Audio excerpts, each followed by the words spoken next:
COVID-19 is still circulating across the country. Current disease activity indicators, from daily reported cases to laboratory test positivity, indicate decreasing transmission in many areas. Wastewater data are likewise showing signs of a potential plateau or post-peak decline in several areas.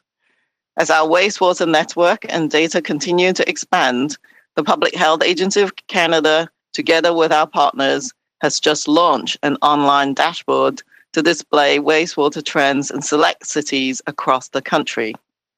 Going forward, these data will be increasingly helpful for communicating signals, such as new or increasing presence of the virus. Currently, lagging severity trends such as hospitalizations are still elevated, but beginning to decline in some jurisdictions. Nevertheless, weeks of COVID-19 resurgence, including widespread illness and healthcare worker absenteeism, has contributed to prolonged impacts on the health system. With the BA.2 sublineage of Omicron predominating and the SARS-CoV-2 virus continuing to evolve, the path ahead may not be smooth. But with the warmer weather beginning, it is hoped that with continued caution, we can enjoy a period of lower activity and some time for recovery. That's why the theme of this year's Mental Health Week is so fitting, as it focuses on how we can learn and hone our empathy skills to help each other. Through this week's communications, information, and resources, the Canadian Mental Health Association encourages us to develop and practice these skills, starting with listening to one another without judgment. That is to say, empathy helps us put ourselves in someone else's shoes and seek to understand their point of view. This not only helps us to connect with and support others, it can also help us regulate our own emotions and reduce feelings of isolation. The pandemic has impacted our lives in many ways, with some research suggesting that up to 50% of us in Canada have experienced declines in our mental health during the pandemic.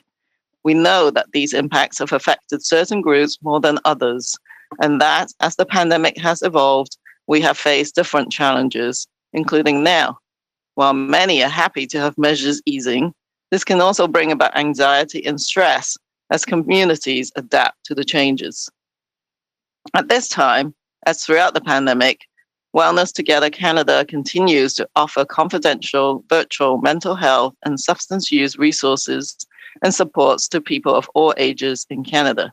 To date, almost 2.3 million people across Canada have used these supports, which are offered at no cost, 24 hours a day, 7 days a week.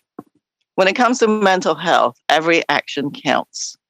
I urge all people in Canada to do what they can to support their own mental health and well-being and that of their family and friends. Practicing empathy through an act of kindness for someone can go a long way, and together we can all help to create positive change in our schools, workplaces, and communities. Although we may experience further ups and downs in the COVID-19 trajectory going forward, maintaining a vaccine plus approach can keep us prepared and better protected. This means remaining aware of COVID-19 activity in your local area and continuing to take personal precautions like staying at home if you're symptomatic or test positive, improving ventilation, and continuing to wear a mask in shared indoor or crowded spaces when with people you don't live with. Always at the core of Vaccine Plus is staying up to date with all the vaccine doses recommended for you. That means a primary series of COVID-19 vaccines for everyone 5 years of age or older, and booster doses as recommended for those aged 12 years or older. As we resume more activities and connections in Canada and globally, other serious infectious diseases such as influenza and measles are making a comeback.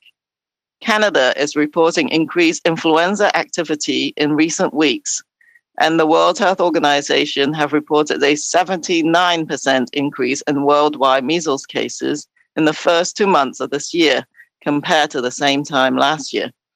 As these are vaccine-preventable diseases, delayed or missed vaccinations during the pandemic in particular is a key factor in these rising disease trends.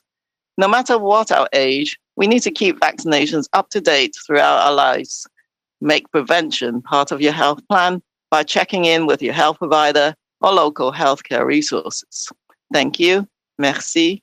Make rich.